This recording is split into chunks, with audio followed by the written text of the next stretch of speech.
Hello, everybody. Welcome to AP Environmental Science Review for the exam coming up. All right, so my name is Dr. Sowell, and I teach APES here in Jacksonville, Florida at Darnell Cookman Middle High School. So just as one more reminder, remember here's our exam date, the 18th, and here are the descriptions of our 2 FRQs that are going to be on the exam. So here's where we're going today. Our goal today is to finish up the Unit 4, and Ms. Fassler did half of that unit the other day, and I'm going to do the second half today. So we're going to do 2 topics from that unit, 4.2 and 4.3, all about soil. So we'll do the soil composition and properties and erosion and formation, all of those things about soil.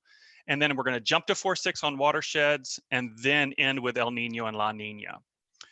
We're also going to tackle a few times during today's lesson some skills associated with practice number 4 on scientific experiments. So here's what Unit 4 looks like as a whole. So Ms. Fassler did a good chunk of this the other day, and I'm going to hit again the 2 topics on soil, then watersheds, then El Nino. But I wanted to point out in the box that talks about some skills that might be useful to understanding these topics, the ones about soil were identifying, describing aspects of research method, design, and or measure used. And I'll say this several times today, but we're going to look at a few quantifiable tests that you can do on soil. And because soil testing is so accessible and understandable for us as teachers and for you as students, that is something that is very easy to incorporate into an experimental design question, for example. So we'll try to play with those a little bit today. All right, so what do you need to know? For 4.2, by the end of this section, you should be able to describe the characteristics and formation. So how does soil form? What are its characteristics? So to get there, we're going to describe the formation of soil, describe the horizons of mature soils, late successionary soils. We're going to describe what erosion is, and then we're going to look at the impact of that on water quality. All right, so let's just start by what is soil? So soil is a huge natural resource for us. It's this unique mix of organic and inorganic stuff that forms this very thin layer all over the earth. And I also like to think of it like this recipe, this gorgeously rich, unique recipe that kind of takes ingredients from the lithosphere and the biosphere and the hydrosphere and atmosphere and puts it all together into something really kind of unique, which is soil. So I want you to take 10 seconds or so, and could you in your head think of a few ecosystem services that soil provides?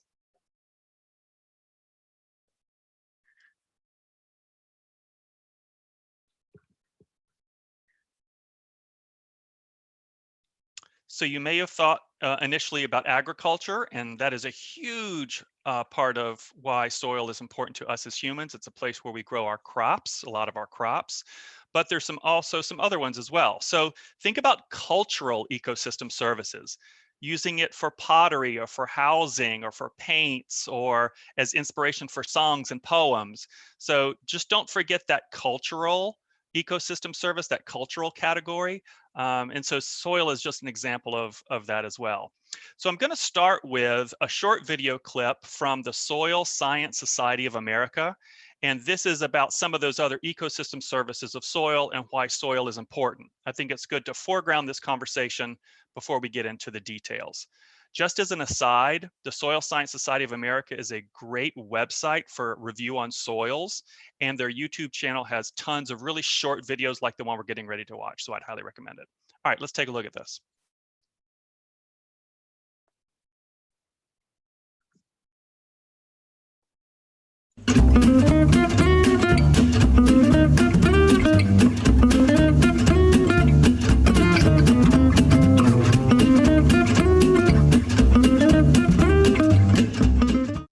In the U.S., whether you live in a house, condo, or an apartment, your home is connected to the soil in more ways than you know. Your school, the building where you work, the stores you shop in, all of them are built on soil, and often with it. It's easy to see how a brick or a stucco building is made of soil. Bricks and stucco are made from a mixture of sand and clay. But even wood frame buildings are connected to soil. The lumber came from trees grown in soil, and the cement foundation came from elements of soil. Worldwide, about half the world's population lives in houses made of soil, from adobe houses here in America, to brick houses in Europe, to mud houses in Africa. And all buildings are sitting on, you guessed it, soil. Building foundations need to be on stable and strong soils. Soils range in strength from being able to support a skyscraper to not being able to support the weight of a human. If the soil under a building is not stable, the foundation of the building could crack, or worse, the building could fall. Soil plays a major role in cleaning our wastewater, too. If you live in the countryside, your septic system relies on soil to help clean the water. Septic tanks slowly release water into the surrounding soil and utilize the soil's natural ability to clean water before it returns to the groundwater system. Leaching trenches, leach fields, or drain fields have been used for years to collect and treat the effluent from septic systems. These systems have also been used to capture the rainwater flowing from roofs, into gutters, and across properties. The design allows water to seep into the ground rather than streaming onto city streets and contributing to runoff problems and pollution. Cities depend on stormwater systems to manage rainfall and snowmelt, and these systems depend on soils too. Cities are building more green space, rain gardens, and green infrastructure to direct more of the precipitation into these natural cleansing systems and reduce the burden on stormwater systems. Rain gardens collect water, and as the water moves down through the soil, it's cleaned. Green infrastructures, including green roofs, bioswales, and more, also help soil in its job of cleaning water. Soils are the foundation of our built environment and our life support systems. Not only do soils support our infrastructure, soils support life. So it's just a nice place to start our conversation about soil, thinking about things other than a place for seeds to be planted. All right, so what is soil made of? The first and the most majority of it is these mineral particles, pieces of rock, little tiny pieces of rock, the sand, silt, and clay. That makes about 45% of soil on average. Then we've got some water and air, that's no surprise. And then we've got all the organic material, things that have decomposed into the soil. So we've got this abiotic and biotic mix. But not all soils are the same. I live here in Florida, and if I go out to the beach a couple miles from here, this is what I would see, really sandy soils. But if I just drive a couple hours north into South Georgia, I get this really beautiful, rich soil that's high in clay. So there's lots of variety in terms of what soils look like and how they behave and their properties. So where did this come from? Why do we have such a diversity of soil types? It comes from the fact that there are 5 formation factors, and those factors change from location to location. We're not going to go into each 5 in depth, but we are going to mention them because soil formation is a key part of this topic. So the first factor is parent material.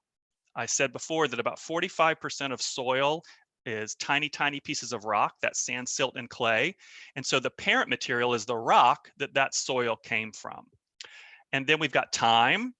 I will remind you of the conversation we had on primary succession a few lessons ago.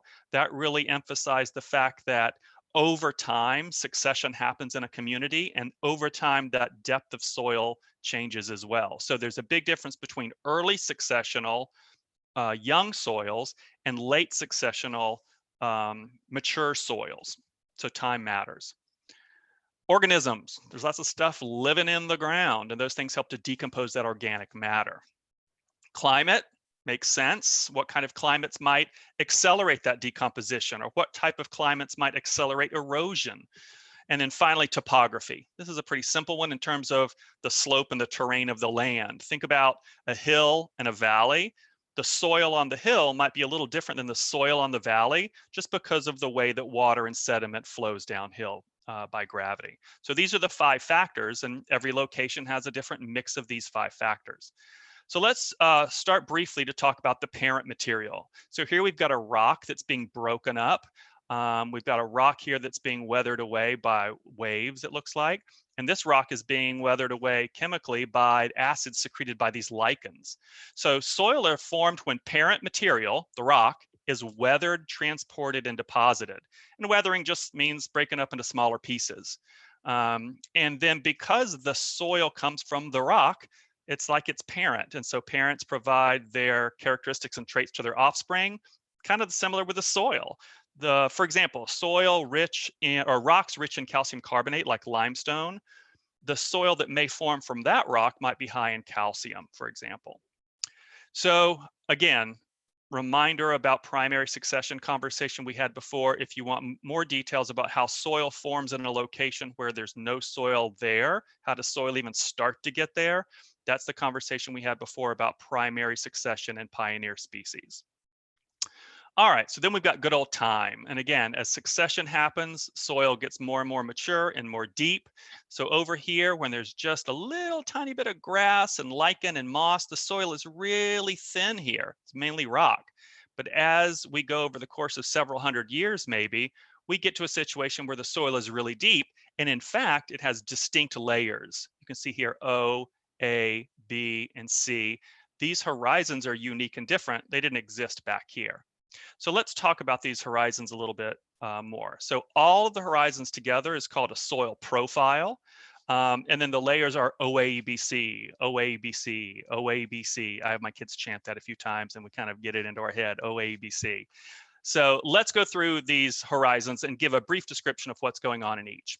All right, so the top horizon is called the O horizon. This is where we have leaf litter and decomposing detritus, things that are decomposing into the soil. And at the bottom of the O horizon and into the A horizon, you're going to see something like called humus, not hummus.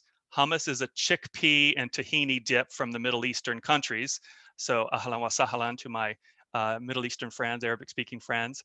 But yeah, this is not hummus, this is humus. And humus is really rich, fertile, decomposed material that adds a lot of fertility to soil. So then we get into the A horizon, and the A horizon is where this decomposing stuff mixes in with that sand, silt, and clay. So now we have something that some farmers might call topsoil, because that's where a lot of roots might exist. But this is a mixture of that organic material and the sand, silt, and clay. Below that, we have the E horizon. Sometimes E is not always there because it's created by leaching. And remember, leaching is when water flows through the soil and takes something from one location and brings it to another. So if there's not a lot of leaching happening, you may not have an E horizon. But if you do, it is heavily leached. It has had a lot of things removed from it. And those things land down here in the B horizon. This is where things accumulate like clay and nutrients that are leached from above layers. And then finally, we get to the C horizon. This is where we see weathered pieces of rock right above the solid bedrock, the parent material. So O, A, E, B, C. Here's an example of one. You can see the O horizon, all these fallen leaves. The A horizon, this topsoil, that it's where the decomposed material is mixing in with the sand, silt, and clay. Where the roots are kind of at. Then we have this B horizon down here. And notice there's no E. And then we've got C, the broken gravel and rocks. And then we've got the bedrock. So I mentioned before organisms. Organisms are a huge part of soil. Now, clearly we think of big things like earthworms and grubs and moles. They are hugely important to soil because one of the things that they do is as they burrow and tunnel through the soil, they aerate the soil. They help to make spaces in the soil for air and water to enter. And then we have lots of smaller organisms, bacteria, fungi, nematodes, mites, a lot of other organisms in there as well that are feeding off of the organic material in the soil. But don't remember, that's their habitat. The habitat for this earthworm is this soil. So when we lose soil through erosion, or maybe we pave over it for a parking lot, we are altering or getting rid of the habitat for these organisms. So I want to focus a little bit more on the bacteria. So this is a great place to tie back in biogeochemical cycles, in particular the nitrogen cycle, because in the soil are the bacteria that really are the driving force behind a lot of the nitrogen cycle. So for example, in the roots of legumes, we have these nodules, and inside those nodules are bacteria, nitrogen fixing bacteria that can turn atmospheric nitrogen into a form that plants can use, like ammonia. But it's not just those nitrogen fixing bacteria. There's denitrifying bacteria and nitrifying bacteria. There's lots of other species of bacteria that live in the soil that drive the nitrogen cycle. So another huge reason why soil is important. So we know how soil gets there, but it can also leave as well. And it can naturally happen through wind or water. But there are some things that we can do, like tillage in a field, that may accelerate that movement of wind and movement of water that's moving those soils away. So losing the soil or moving a soil from one location to the other is erosion. Why do we care? Sometimes that might create sediment pollution in waterways, increasing the turbidity, reducing the ability of photosynthesis to happen, or getting clogged in the gills of organisms. So erosion, you need to understand in terms of just what is it? How does it naturally happen by wind and by water? But also what are some anthropogenic forces that push more erosion to happen? And we'll talk a lot more about that when we get to our conversations of sustainable agricultural practices. Roots matter. Roots matter. In terms of erosion, nothing stops erosion like a good set of roots. So if you look at these pictures here, notice how tight of a grip these roots have on the soil. So if there's a big wind or a big flow of water, it's going to reduce the erosion because the soil is kind of grabbed onto by these roots. But if we do something like overgraze a plot of land and we reduce that vegetation and the roots go away, this area is more prone to erosion.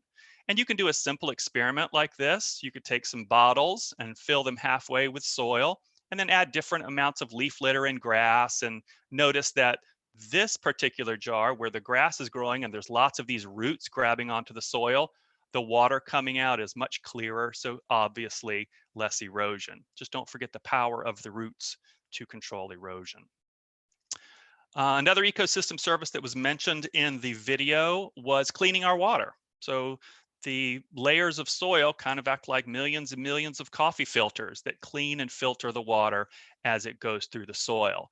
So if this is my house and I have a well that goes down into the aquifer to draw up drinking water for me, it's beneficial that it has gone through all these layers of soil before I use it. So a huge ecosystem service for us.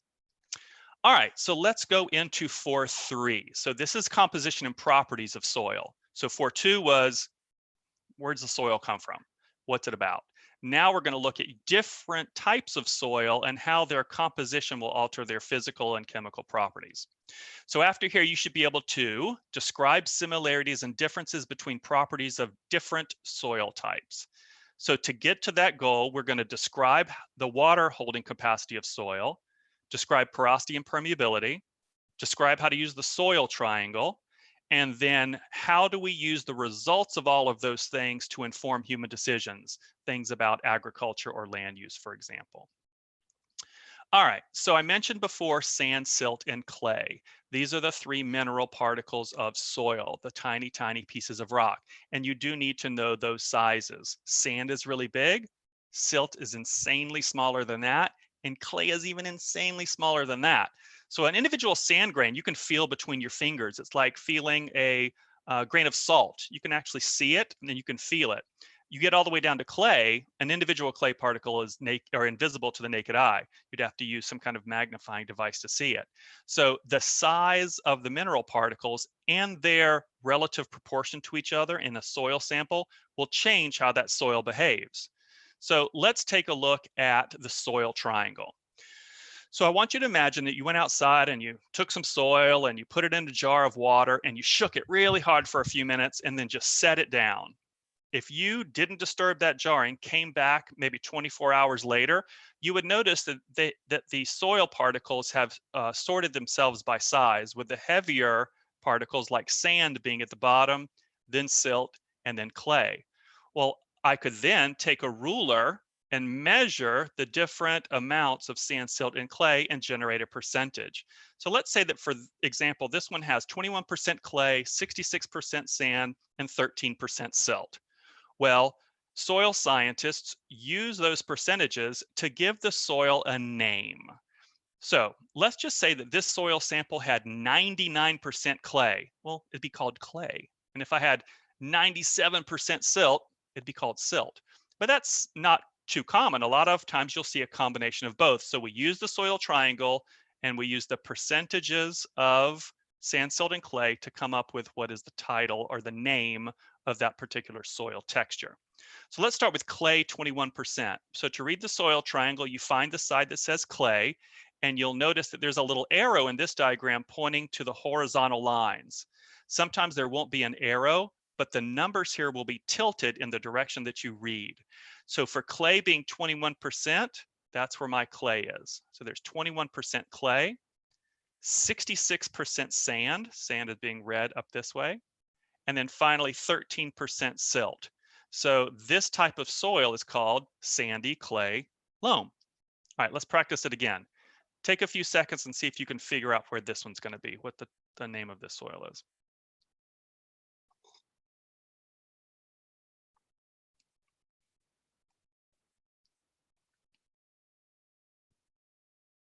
So we've got 7% clay down here, 15% sand here, and 78% silt. So we have silty loam. So you definitely need to know how to use a soil triangle. That's a great example of a visual representation or a model that we can use to inform our decisions. So you'll notice a lot of things in the middle had the word loam on it. Loam is a combination of sand, silt, and clay that's typically pretty productive for agricultural use. You can grow things in pure sand or pure silt or pure clay. However, you may have to add amendments to the soil to make it useful for plants, especially crops. But the loam has a combination of all three that make it more beneficial sometimes. All right, so let's talk about why. Why is loam unique in terms of its ability to grow crops better than others? So it's really because of porosity, permeability, and fertility. So let's read the essential knowledge statement here. It says, the particle size and composition of each soil horizon can affect the porosity, permeability, and fertility. So let's look at how the distribution of sand, silt, and clay affect these three things. So let's start with porosity. Porosity is just the amount of space between the particles of soil, between those mineral particles. So if we look at this sample on the far left, there's no space between them. So there's zero porosity. And because there's zero porosity, nothing's getting through there. It's impermeable. As opposed to the one on the far right here, where there's lots of spaces in between the particles. Why are those spaces important? Because it provides a place for air and a place for water. Plants and organisms need both of those things in order to be productive in soil. And clearly, this would be an example of an aquifer, a place in groundwater where we might draw drinking water. So that's porosity. Porosity is how much of the soil is air or is space. What percentage of that soil is open space? As opposed to permeability, which is a rate. This is simply how quickly does water fly through the soil. So you can see here, water passing through sand is going to act differently than water passing through clay. The general rule of thumb is sand is much more permeable than clay. If I had a handful of sand and I poured some water on top of that sand, it would run right through it. It's highly permeable. If I had another handful of clay and poured water onto it, it may sit there for weeks, months, and not leak through. So it's much less permeable. So that's the rule of thumb for permeability. Why do we care about that? Well, coarse textured soils that are high in sand have excellent drainage because of this higher permeability. So water is going to flow freely through them. As opposed to fine textured soil, which are high in clay, it's going to have poor drainage because of lower permeability. So think about what we might line the bottom of a landfill with or the bottom of a pond with. We would typically line it in clay because it's impermeable. You wouldn't want to put sand at the bottom of a landfill because the leachate would go right through it into our groundwater systems. So there is some land use and agricultural decisions that are based on understanding porosity and permeability. So for example, irrigation. Let's say I'm using an irrigation, a little drip irrigation practice here. If I had a lot of clay, perhaps the water will kind of stay at the surface and not really go through, and perhaps I might even waterlog my roots here, which might not be good. As opposed to sand, in which the water might just keep on trucking, fly right by the roots, and the roots don't have enough time to grab onto it. where loam is this kind of Goldilocks sweet spot where the water does flow down, but it doesn't flow through really quickly. It's not super permeable. So again, understanding porosity and permeability can affect land use and agricultural decisions, especially about irrigation. Now, fertility. Fertility changes from soil type to soil type to soil type. Obviously, the amount of decomposing material from the O layer into the A layer, that development of that humus or the organic material, that's going to affect the fertility, the amount of potential fertility in the soil. But another thing that happens is clay actually will grab onto those nutrients and hold them for a while so that the roots have access to them. With no clay there, the nutrients will sometimes get leached right out of the soil and the roots won't have time to grab them. But clay acts like a little hand-holding mechanism that holds onto those nutrients for a little while. That's called the cation exchange capacity. Fancy phrase that just means clay particles help to store the nutrients within the soil, making them more accessible to plants. So it's the nutrient holding capacity. So you should already be thinking on that soil triangle, the amount of clay differs, that may affect that soil's ability to grab on to nutrients. So let's take a little minute 47 clip here explaining that.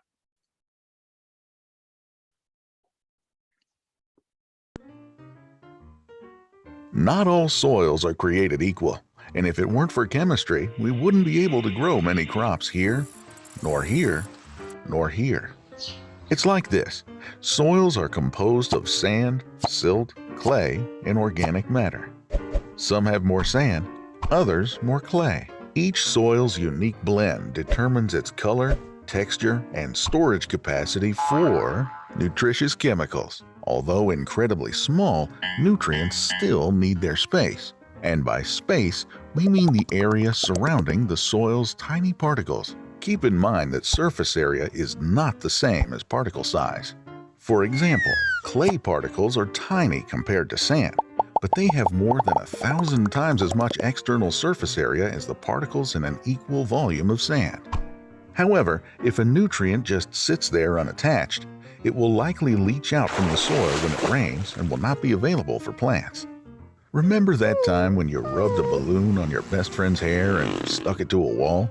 Well, a similar phenomenon occurs in the soil. Through their electrostatic energy, nutrients cling on to clay particle surfaces. Nutrients like calcium, magnesium, potassium, and ammonium are all positively charged chemicals, or cations. And as it turns out, most clay particles and organic matter in soil are negatively charged. So, many nutrients are positive and particles are negative. Perfect. In chemistry, as in romance, opposites attract. Good. No more leaching. All right, so that's cation exchange capacity, how much a particular soil type has the ability to retain nutrients and not let them get leached out. So that's just one type of test that we could do and use in an experiment. So we could test porosity, we could test permeability, salinity, how much salt is in the soil, pH, how much organic material, the type of soil, the amount of water in the soil, how much the soil has been compacted by things like animal hoofs or foot traffic or machines. So we can do a lot of tests on these soils. And those tests can be used within scientific experiments. And in fact, one of the statements from the curriculum guide says there are a variety of methods to test the chemical, physical, and biological properties of soil that can aid in a variety of decisions, such as irrigation and fertilizer. All right, so now let's move from soil into watersheds. And this is a pretty quick topic because you really just need to understand what a watershed is and how it operates. So we're going to describe the characteristics of a watershed. To do that, we're going to define it. What's a watershed? Describe how one watershed might be different from another. And finally, explain how the concept of a watershed can inform decisions about pollution and land use. So simply put, watershed is an area of land that drains into a body of water like a stream, lake, river, or wetland. So you can see here that you almost have this bowl shape area of land, high mountain ridges all around there. So if I'm a drop of water falling from the sky right here and I land right here, eventually I'm either going to move because of runoff, surface runoff, or maybe go into the groundwater and move, but eventually I'm going to make it down into this river.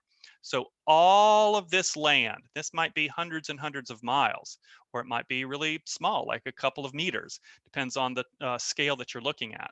But this is an entire watershed. All the water that falls onto this body of land is either going to run off on the surface, go into a tributary, or go down below into the groundwater and eventually make it into the same location.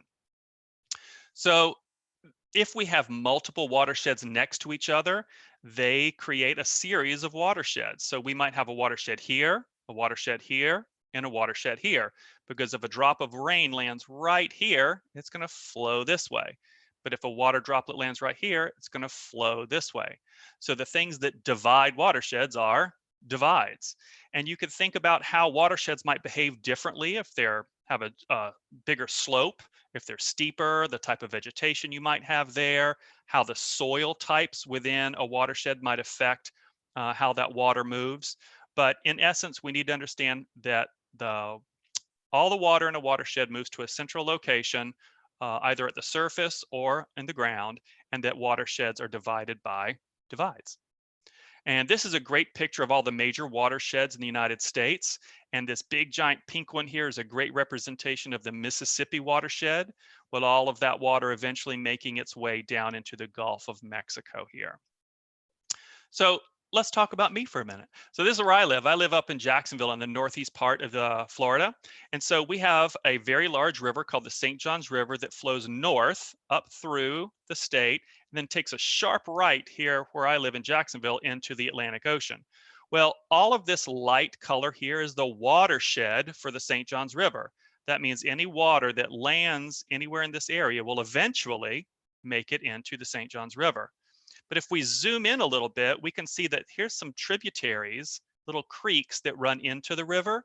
So if I'm in this spot right here, not only am I part of this watershed going into this creek, but I'm also part of the watershed of the St. Johns River.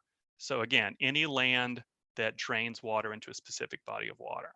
Why do we care? It's a great way for us to understand how water moves, and especially if we have stormwater runoff or impermeable surfaces, things associated with more urban areas, or maybe agricultural runoff. If we understand the nature of our watershed and how the water moves, we can better mitigate the effects of some of this pollution.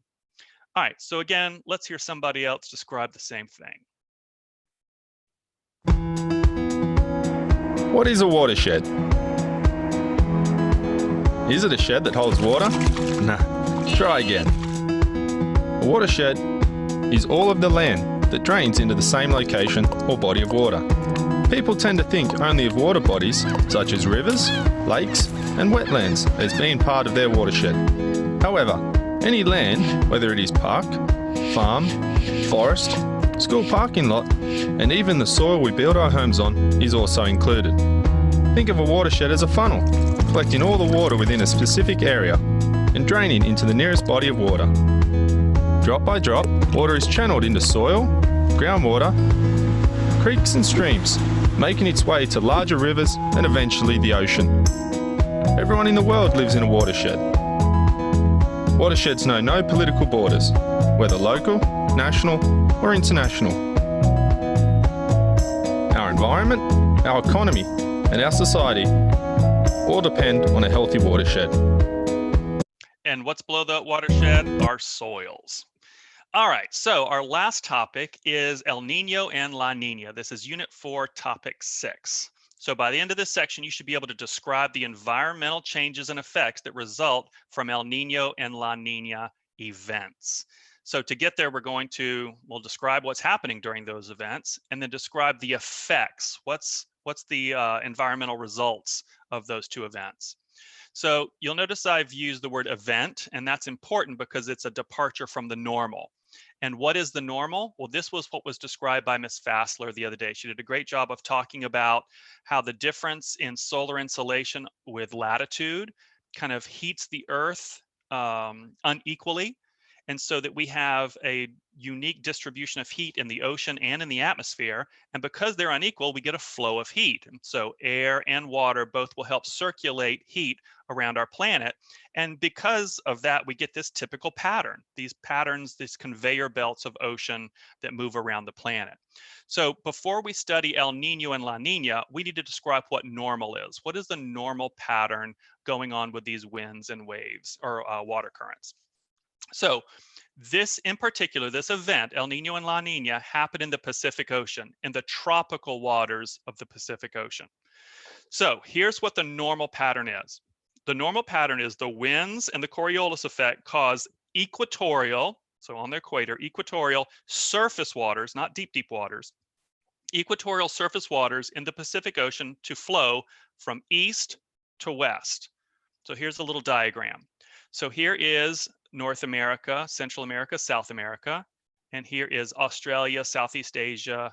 And so what typically happens is we have this weather pattern in which the wind moves this way and pushes warm water to the other side of the Pacific Ocean.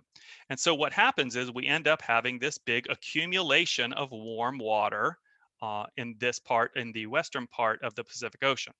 So let's diagram this out a little bit more to make it more clear. So the normal pattern, we get these winds blowing from east to west, and those blowing winds move the surface waters of the ocean, which is obviously warmer than below.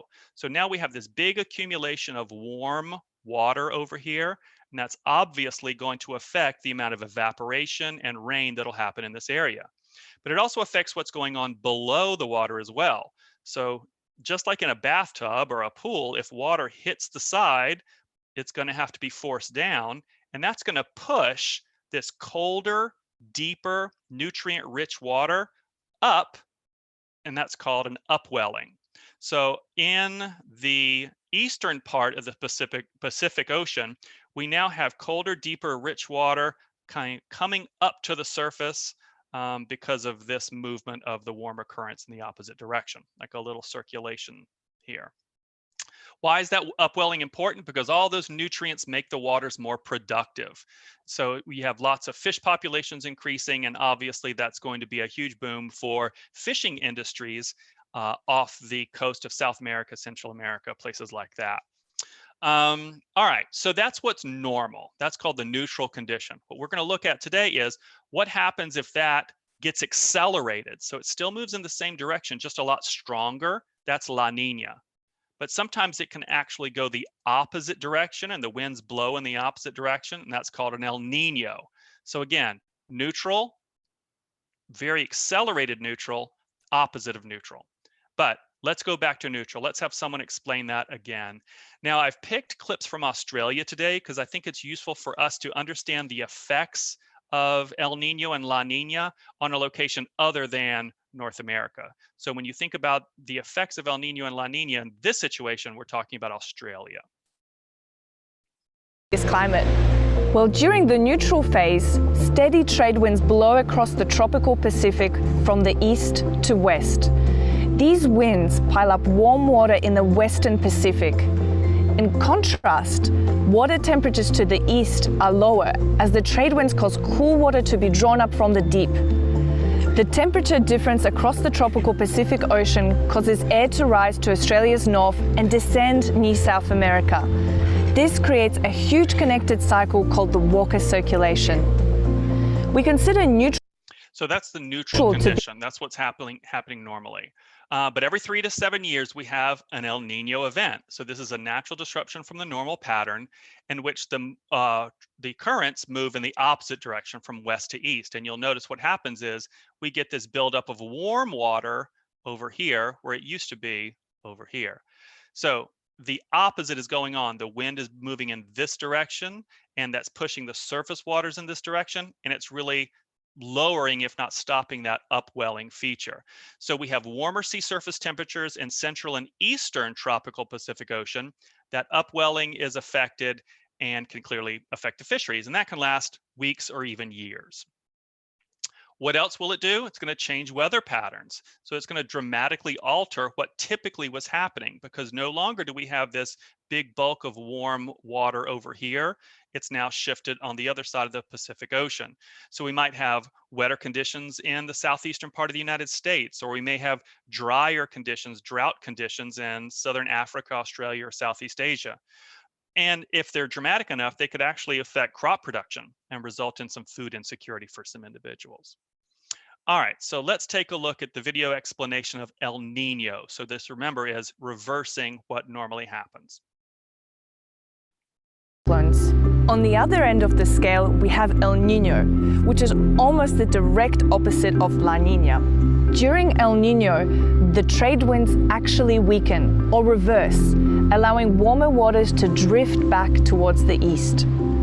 The change in the ocean temperature patterns mean the Walker circulation breaks down, resulting in even weaker trade winds and even more warming in the east. Once this feedback starts, El Nino has set in. With the warm water shifting east, the evaporation, cloud, and rain follows, shifting away from Australia. That means a greater risk of drought for northern and eastern Australia, higher temperatures and more heat waves, clearer nights and a longer frost season, and fewer tropical cyclones. All right, so that's El Nino. Now let's go La Nina. So La Nina is the normal condition, this normal pattern of the trade winds moving westerly is just increased. It's stronger. So it's an exaggerated version of normal. So much stronger winds blowing westward. And the result is we have much colder water in the eastern part of the Pacific Ocean. So here is a description of La Nina. When we move into a La Nina, it's a bit like the neutral phase has gone into overdrive.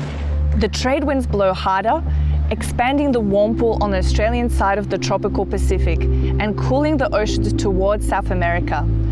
This increases the east to west temperature difference and makes the Walker circulation even stronger, and the trade winds blow even harder again. This is called a feedback loop, and once it starts, we're locked into a La Nina until at least the following autumn. With the higher ocean temperatures, we get greater evaporation, more cloud, and more rain in the Western Pacific.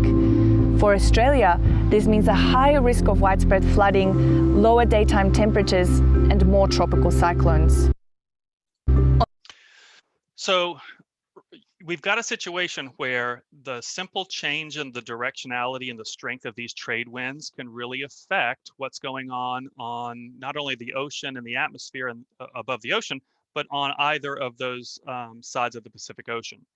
So you'll notice that this is an oscillation. So it's something that could swing back from La Nina back to normal, maybe to El Nino. But this oscillation is why it's typically called ENSO, El Nino Southern Oscillation, because it does oscillate between these different conditions.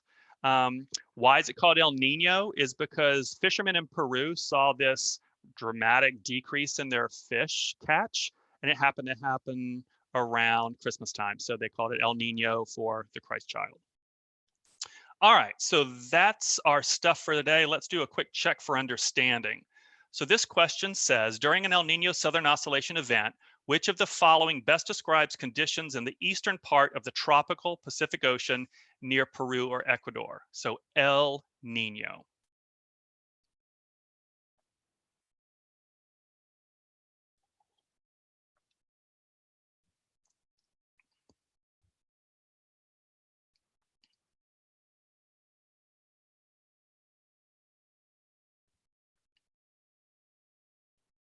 So hopefully you picked D.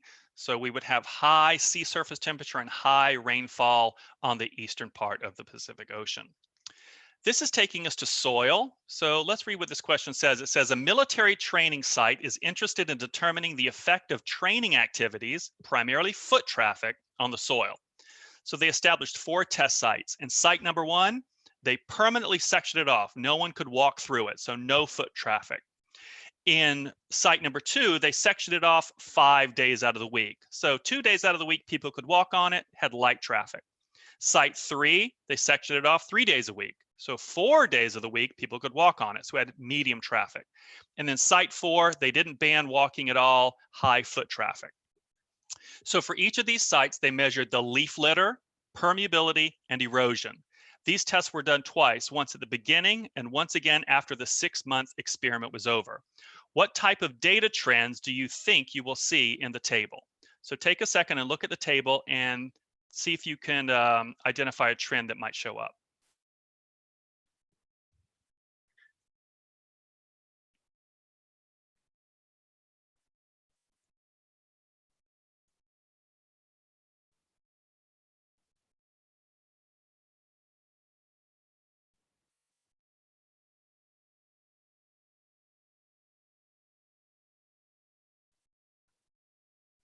So in site number 1, we may see the leaf litter actually increase because no one's walking around and the amount of leaf litter is building up. And we might see the erosion actually go down a little bit because no one's walking on it. Whereas in the other sites, we should see obviously a big drastic decrease in leaf litter. The permeability is probably going to become lower and the erosion is going to get higher because we're walking over all of those plants and trampling them and the roots are dying off. So just an example of how these soil tests can be used in an experiment. So the next one we're going to look at is from the 2016 exam. This is question number 4. It says soil is a complex mixture of living organisms and organic material, along with minerals and other abiotic components. Soils help sustain life and support ecosystem functions. A, describe 2 climate factors describe how 2 climate factors affect the rate of soil formation. So let's look at that one first. So take 30 seconds or so and think in your head, how would you describe how 2 climate factors affect the rate of soil formation?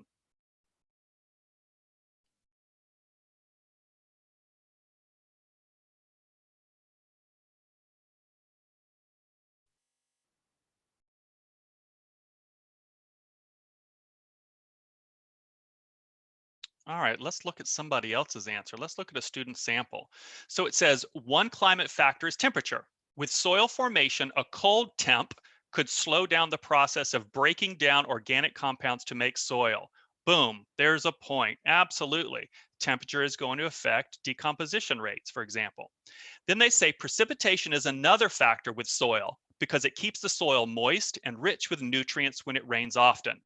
No points there because they did not connect how this climate factor affected soil formation. So what we were looking for with temperature, or with precipitation, I'm sorry, says if there was a high precipitation, that might increase biological activity or weathering. But if it was really, really low, maybe it would do the opposite. And another option with high is you could say if there's a lot of rain, you'll get runoff. So therefore it would decrease the rate of soil formation. Because this is a describe, you have to show how the abiotic climate factor that you talked about will affect the formation of soil. Note at the very bottom, no point earned for merely identifying a climate factor. The second one says, as soils formed, distinct layers known as horizons develop over time. One of these is the A horizon. So identify one specific biotic component and one specific abiotic component. So let's look at someone's response for A or BI, identifying a biotic component. They said biotic component of the A horizon is that several earth-dwelling creatures like worms and bugs dig into this area to call it home. Boom, there's a point, worms. For abiotic, they said an abiotic factor is the soil formation. This area has a good combination of silt, sand, and clay that allow water to easily travel through it. Boom, point for silt. Point of caution, notice that the question says identify one. This person actually identified many, worms and bugs, sand, silt, and clay. So if a question asks you to identify or describe a certain number of things, be sure you only give one because these ones that come afterward will not be graded. And there's the official answers there. So biotic is all of the organisms that live there, and the abiotic is the sand, silt, clay, air, water, NPK, all that stuff. All right, so where did we go today? We talked about soil formation and erosion. We talked about how the soils are different and how those differences can result in changes in their chemical, physical properties. Then we described what a watershed is. And then finally, we looked at the El Nino and La Nina events. And again, remember that these soil tests are a really nice place to practice your ability to use them in scientific experiments. So your homework for tonight is going to be an FRQ again. So remember your task verbs. And this is going to be about you working with some soil samples. And Ms. Fassler will go over A, B, C, and D with you next time. So just a quick reminder about electronic connectivity here. So we know that not all students have access to the internet or a device. We're working on solutions to help students get what they need to show their best work. If you need mobile tools or connectivity or know someone who does, you can reach us directly to let us know by this Friday. So this Friday is the cutoff time for the College Board to respond to these requests. So be sure you do that before then. All right, have a wonderful day. I'm so glad to have you back with me here, and I'll see you next time. Bye, apes.